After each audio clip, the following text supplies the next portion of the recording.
This is a story about my husband and mother-in-law acting selfishly without consulting me, his wife. My name is Emily. I'm currently a full-time homemaker. We've been married for 2 years and don't have any children yet. My husband, Michael, is busy with work and comes home late every day. We met at a training session for people in the same industry. Since we were both at a good age for marriage, we decided to get married after a year of dating. Our marital relationship was neither good nor bad, but we mostly talked about work. I think we had less conversation than a typical married couple. My husband sometimes consulted me about his work. While I was happy to be relied upon, it reminded me of my working days and increasingly made me want to go back to work. The reason I quit my job to become a full-time homemaker was that my husband suddenly said he wanted me to focus on household chores. I was already good at housework, so I tried to be okay with being a homemaker, but then an incident happened. That's when I found out the real reason why my husband made me a full-time homemaker.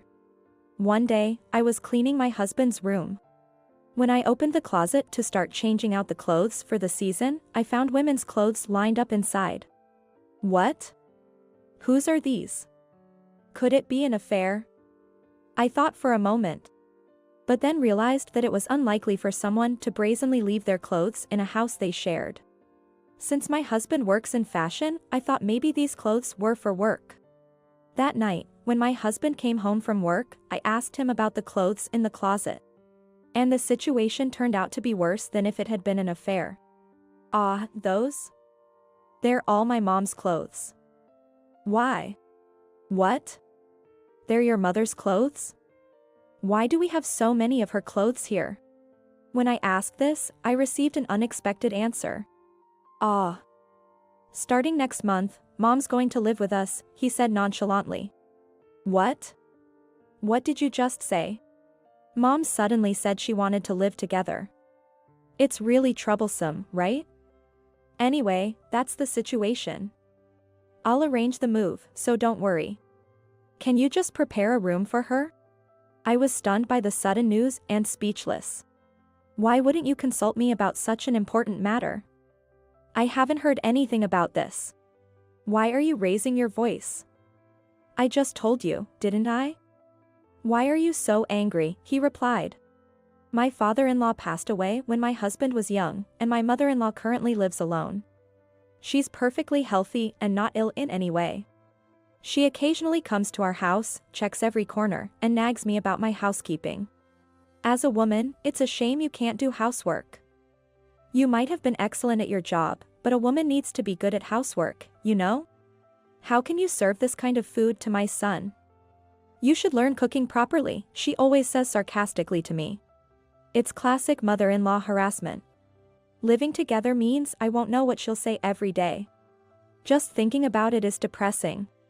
She is my parent, so it should be okay to live together, right? We were planning to live together eventually. And you knew you'd have to take care of her, right? That's why I had you become a full-time homemaker, my husband said. The realization that he made me a homemaker to take care of his mother made my anger boil over. Of course, I couldn't agree and I argued back. I didn't quit my job to take care of my mother-in-law. Are you ignoring my feelings? You know I'm being harassed by her, right? It's natural for the eldest son's wife to take care of the parents, right? You're an adult, so just endure it. Don't make a fuss about it being harassment for just that, he said with a look of disbelief. Taking care of her is natural? Then, shouldn't we have discussed living together before deciding on it, since we're a married couple? I vented my frustrations to my husband. Then, as if he hadn't expected me to be this angry, he said, "You're really heartless." I'm really astounded. I'll report everything to Mom. Be prepared. Saying that, he looked at me and clicked his tongue. Then my husband just left the house.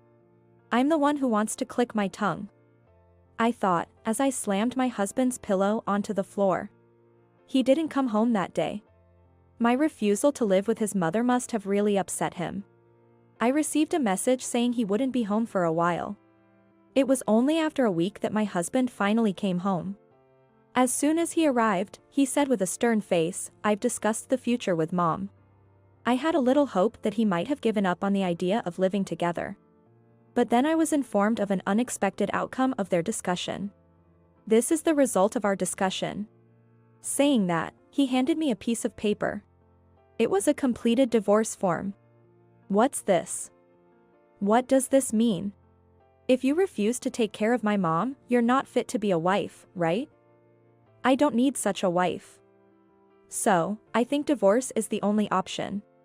He was saying that if we couldn't live together, then we should get a divorce. I was appalled by such a facile attitude. It was like dealing with a petulant child.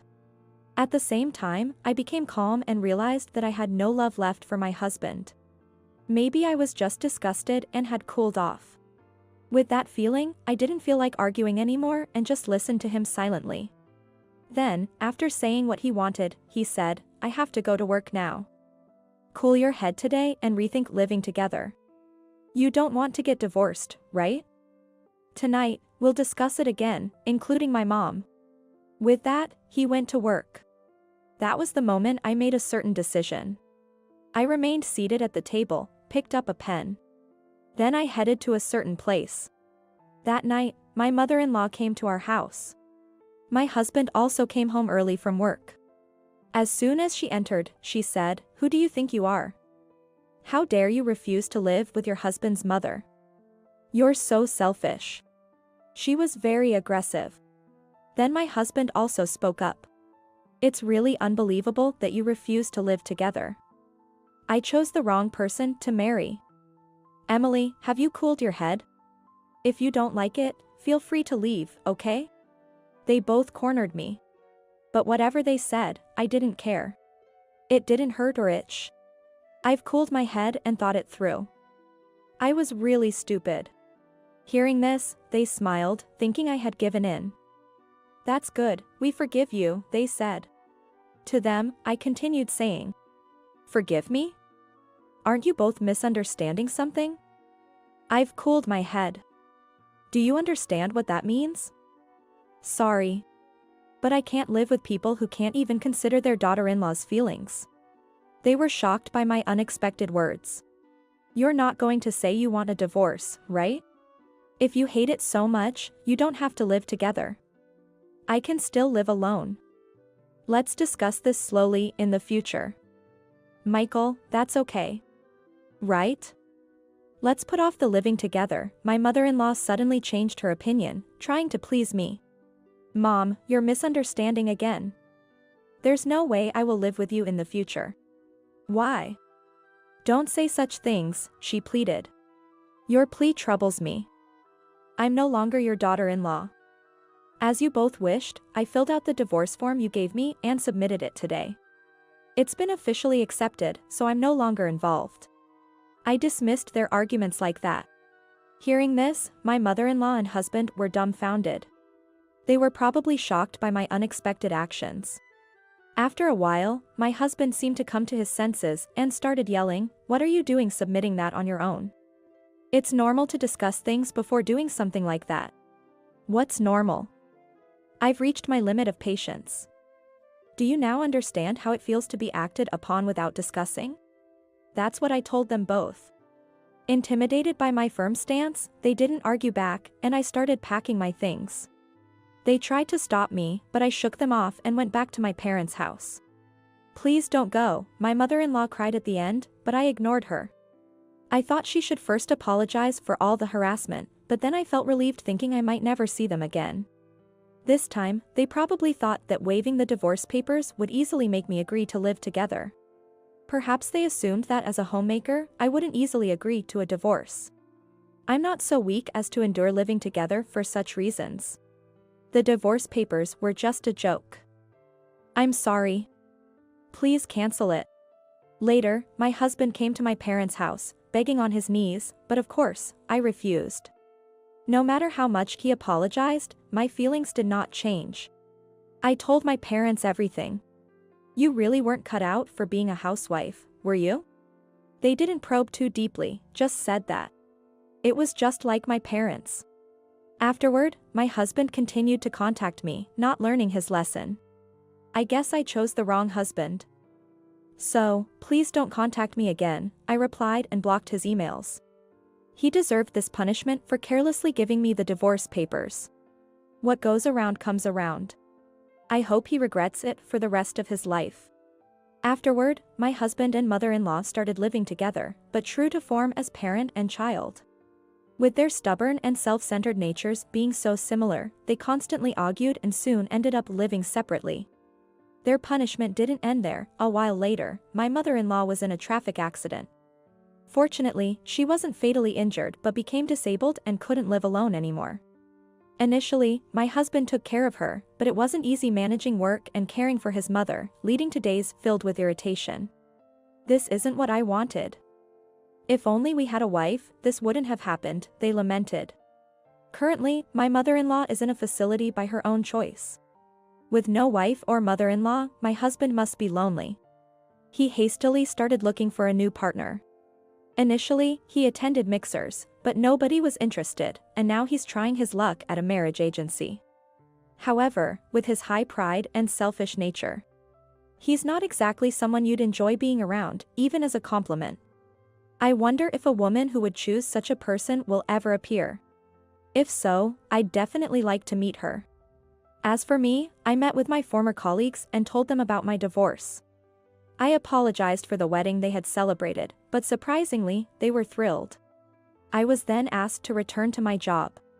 Our business had expanded since I left, and they were short-staffed. After talking with my boss, I successfully returned to work.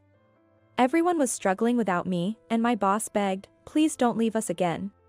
I can't promise that. If I get married again, I'll retire. But until then, count on me. I answered with a smile. Since returning to work, things have been going great, and I was promoted within a year. I'm really enjoying my job now. So, I'm not thinking about love at the moment, but I hope to meet someone new someday. My first condition for the next person I meet is that they must respect my opinions. The world is vast. I'm confident that I'll meet such a person one day.